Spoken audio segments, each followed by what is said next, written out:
So say it loud and say it clear in this hall and across this country. Mr. Cameron, keep your mitts off my NHS.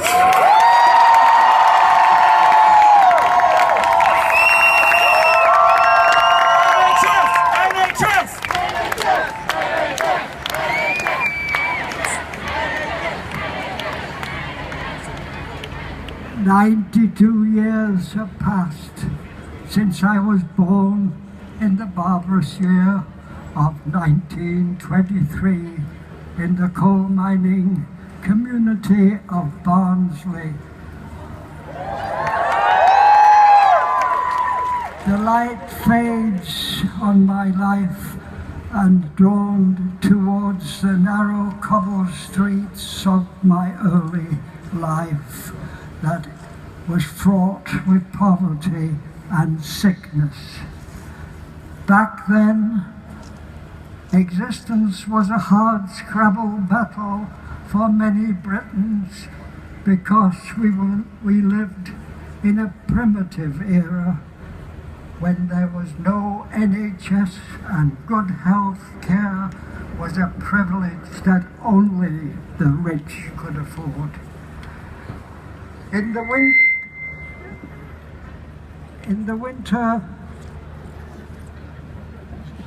winter of my years, I don't reflect upon my boyhood with nostalgia. It's impossible, since I learned too early in my days that life for those who can't access a doctor or medicine due to financial circumstances can be a brief and sad affair. You see, back then, my dad worked as a miner and dug coal 6 days a week for a pittance. My family, like millions of others in this country, people that were your grandparents or great-grandparents, were the working poor. We lived in deplorable slums and ramshackle working-class neighborhoods, and it was in one of those ghastly warrens that my eldest sister Marion contracted TB, and because we were poor and lived in unsanitary conditions without the ability to pay for a doctor or a hospital, her disease became her death sentence. Sadly, Marion, because my parents could no longer afford to tend to her, my sister was taken to a workhouse infirmary where she spent her last few weeks of life alone, in pain and abandoned by society. It was there on an October day, much like today, over 85 years ago, my sister died a painful death in circumstances at the age of 10. Tragically, during my childhood in the early 20th century, tens of thousands of them met their end like Marion, and millions had their lives cut short or made more painful because they couldn't afford a doctor or medicine. I can even remember as a boy hearing the piercing cries from open windows on our street, from people dying with cancer who didn't have the dosh to buy morphine to ease their passage from life. To this day, I am haunted by the inhuman manner in which my sister's illness was treated, or how the safety of my youth believed that only the well-to-do or well-connected deserved medical care. That is why, after the brutality of the Second World War, my generation, made up of ordinary people like myself, demanded that our nation create the NHS. We knew it was our only hope of making life better for ourselves, our parents, and our children. The people of my generation sacrificed so much during the Great Depression and through the Second World War.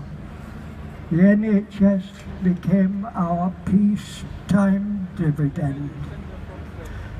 The creation of the NHS was also our solemn pledge to future generations that we would be a civilized nation, that we would be a country willing to treat all citizens as worthy of care and compassion. The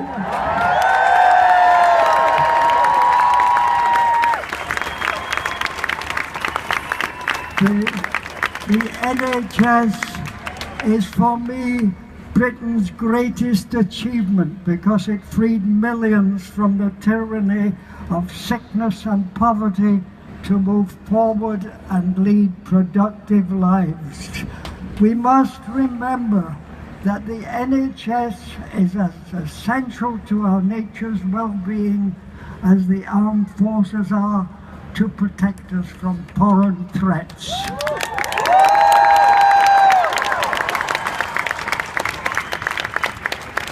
We must remember it is our doctors, nurses and other frontline staff that ensure that our NHS is the best health care service in the world. But we must also remember it is this Tory government filled with politicians rich enough to be able to afford private health insurance who want to take the NHS away from the people and give it to corporations.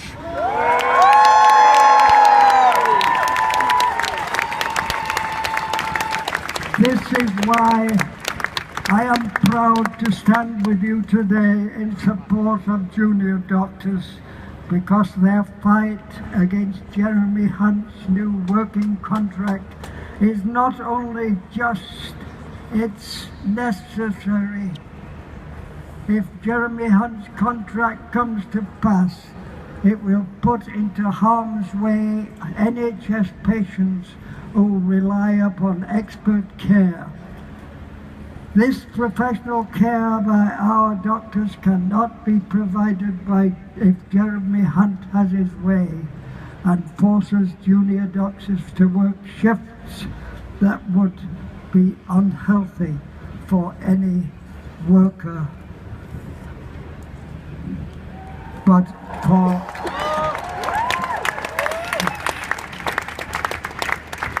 for a physician could lead to serious consequences for their patients.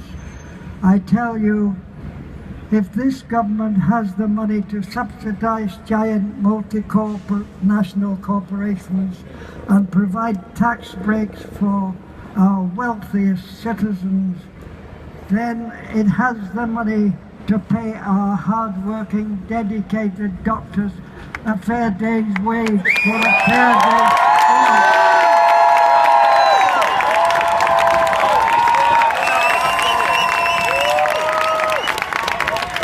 Today, we stand in defiance against government's plans to impose an unfair and unsafe contract on junior doctors.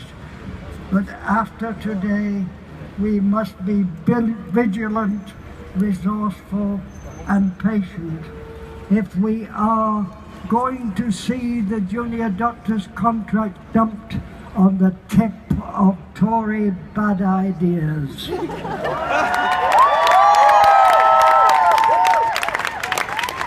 But it will happen because as I look out onto all your faces today, I say you have the same grit, the same resolve my generation had to build the NHS.